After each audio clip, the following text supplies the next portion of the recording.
What's up guys, Whitey Exotics here, and today I wanted to do a video on keeping your crickets alive and establishing colonies. So I've seen some videos on people that keep their crickets, and they generally recommend just putting in bran or, you know, a very thin layer of bran or oats on the bottom, and then keeping them dry. Now the thing is guys, I've actually seen that when you put crickets in an enclosure, let's just say a tarantula's enclosure, they will actually lay their eggs with their ovipositors in the ground. So you do want a layer of soil. I would say soil rather than cocoa fibre, because that's quite dusty, and soil will actually give you just a slight, it will hold its form better. Now the key here guys is you've got to keep them very dry, because if it starts to get damp or humid, they will just die off, and then the mold sets in, it will kill all the colony. So you've got to keep them very dry. Now I'll get to that in a little bit, but what we got here is a rub. This one is unfortunately not tall enough, but I'm going to use it for the purpose of this video, and I'm just going to see how it gets on. So you want one that's about this sort of height or higher, and then cut a hole in the lid. Maybe put a mesh on there, you know, stick it on or glue it on the top of it. But this is going to be fine for now, so I'm going to use this temporarily. We've got 500 crickets here, and that's what I'm going to be putting in. And you can order these. So yeah, the key here, guys, is we want to keep the crickets alive and then laying their eggs and then establishing a colony. So the little baby crickets will eventually grow up to be, you know, a decent size to feed. That takes a little bit of time. It's generally about a couple of months just to get them to be, you know, a little bit bigger than, because they start off as pinheads, they're tiny, but you want them to get to a decent size. So I'll open this up now, and as you can see here, we've got 500 crickets. This hasn't been used. I've actually done, I did 2 orders of 500. So yeah, I mean, there's quite a few adults there, a lot of crickets. Now, what I'm going to do, guys, first off, is just take out one of these,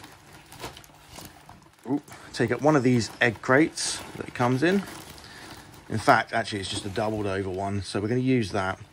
Now, there isn't actually a lot of bran or anything at the bottom there that I can use for the other side. So what I would recommend is that you put soil in 3/4 of it, and then bran in the rest. Oh, I've actually just lost a cricket here, so we'll chuck him in.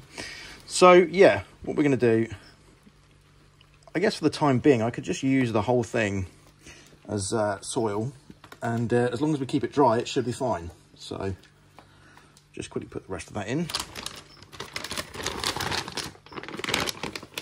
A few crickets escaping on the top here, so that should be enough. You don't want too much of it, but just enough of them to lay their eggs into. Show these crickets in here. So what I'm going to do is a bit of clean up afterwards. Some of them are jumping in themselves. So just move the camera here. We get to zoom in. Now, this is the egg carton, so we're going to drop that in there. And yeah, there's loads of crickets, so I'll arrange it like that. Get these crickets out.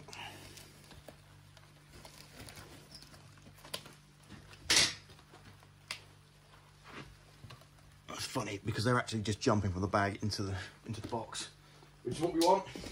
So right.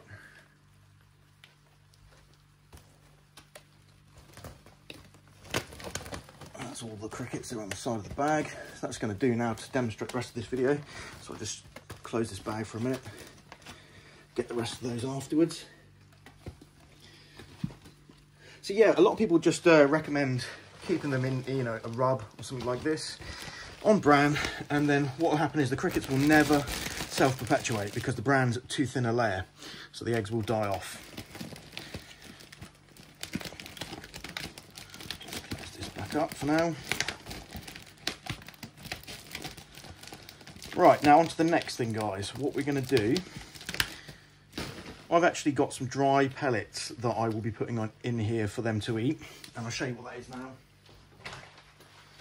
So this is gut loader, and it's basically like a dried vegetable mix that's compressed into a pellet.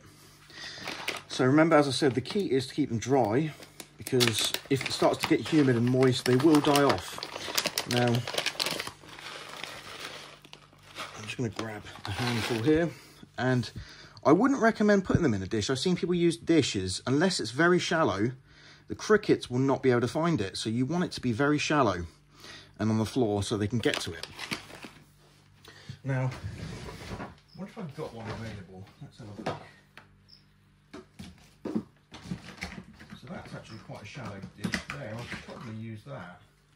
No, maybe that's still too much.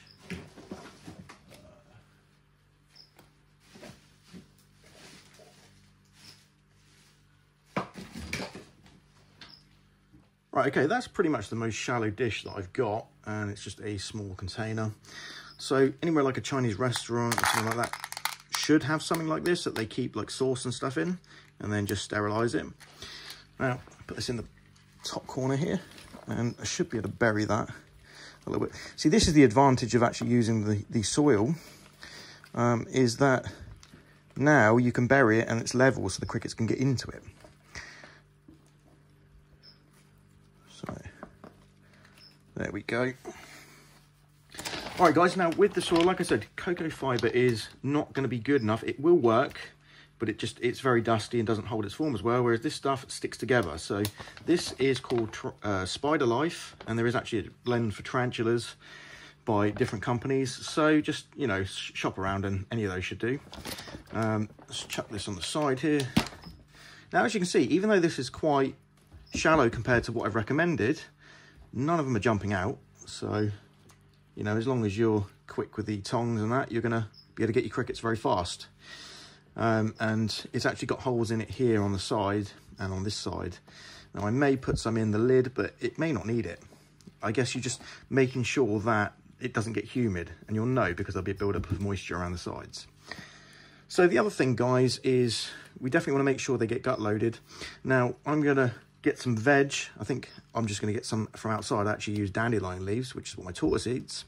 And I know there's an area where it's non-pesticide. So if you're going to do it from outside, make sure that it's an area that is organic without anything, you know, like pesticides and things near it. So once that's in, then you want to actually lightly mist it every few days. Just a very light spray. You don't want a build-up of moisture, but just enough for them to drink, and that should keep them going. Okay, so I only got these from outside. Now, it's actually been raining outside today, guys, as you can see, so I'm not going to need to spray them. It's just a light amount of moisture on the top, so it's not going to cause any humidity issues. And remember, I said we keep the soil here bone dry, so I'll just pop this in. We'll just sprinkle it around so that there's a range of food around the little enclosure.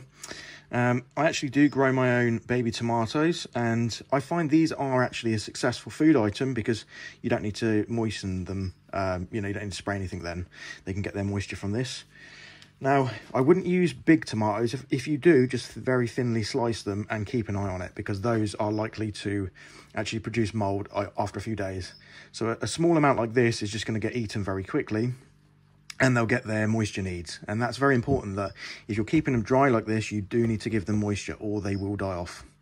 You see they're starting to go for the food items now. So what I actually may end up doing is putting the baby tomato here on the side so they can get to it, and I'll just keep an eye on that.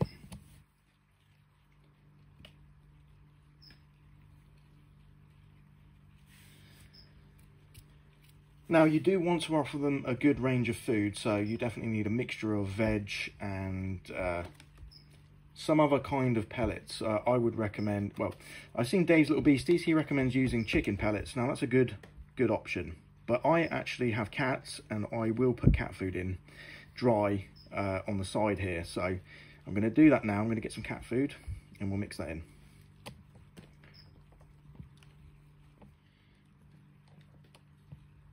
So there's your dry cat food pellets, and like I said, you can get chicken pellets and other stuff from stores, so it's up to you what you use. I've used this for quite some time with some success, so never had any issues with crickets dying off from it. And I will just mix that in here, and I'll actually just sprinkle a few around here so that they can actually get to it.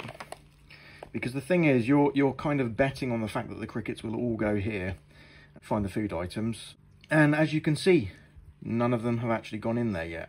So you definitely do want to give a range of food around the enclosure so that they can actually eat if they can't find this here. Well, there's one there that's braving it, so.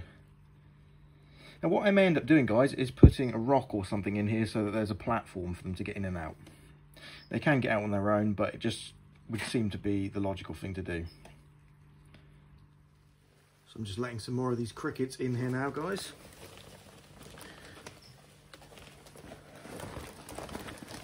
Last one. I'll tell you what, I thought the height of this would be too small, but it's actually not been too much of a problem. So I guess you can get away with it if you wanted to. I have seen a couple of these very tall rubs available in you know the range or one of your local supermarkets for around £10. So there was 2 for £10, but you can probably get them for around that £8 or something like that. And if you're in the States, maybe about $10 or $12 to $13. Not exactly sure how they price things over there, but all right.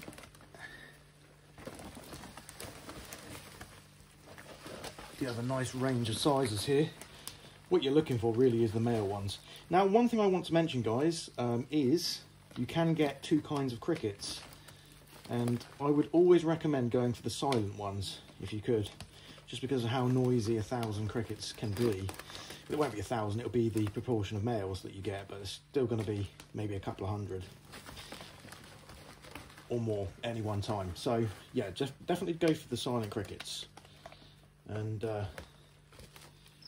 I'm actually hearing a bit of chirping now, so they're not completely silent, but they're not as noisy as the other ones. The other ones can get quite ear-piercing. Same with the black crickets, the field crickets, they're very noisy. So, yeah, you do have a choice there. If it doesn't bother you, go with what you feel like. The crickets were, I think they're cost me around £15 for 1,000. So, it's a lot cheaper doing it that way, and I ordered it straight from eBay. Than actually going to the stores and picking up a tub of about, because that's 1,000 crickets here, picking up a tub of about, God, what do you get in those? 30, maybe 40, and that's providing they haven't died off, for about £2.50 to £3. So it's a lot more cost effective to do it this way. There's just so many more crickets in here. So I think that's going to be about it, guys, for this video. That's really all that needs to be said on it. And yeah, just basically just keep an eye on it. Make sure that it doesn't get too humid. And eventually, I'm not seeing a lot of big adult females here, the ones with the wing cases and the ovipositor, which is the spiky bit at the back. They're the ones you want, and I think, because I have 2 bags, I fed a lot of those off in the last one, which is a shame. So a lot of these look like they're going to mature in the next month or so. Now, once they get to that stage, that's when they start laying their eggs after a few weeks. And yeah, you should be good to go then. You'll start seeing the little pinheads running around and can perpetuate the colony. So I think I'm going to end the video here, guys. Thank you very much for watching. Please like, comment, subscribe, share the video, and I'll see you in the next video, guys. Thank you very much. So you do want to spray the veg lightly with a mister now and again. I've got one of these little spray bottles here, so just a light spray like that, and that's it. You don't need to do anything else other than that. If you coat it too much, it'll start creating the mold issues, and that just gives them the liquid that they need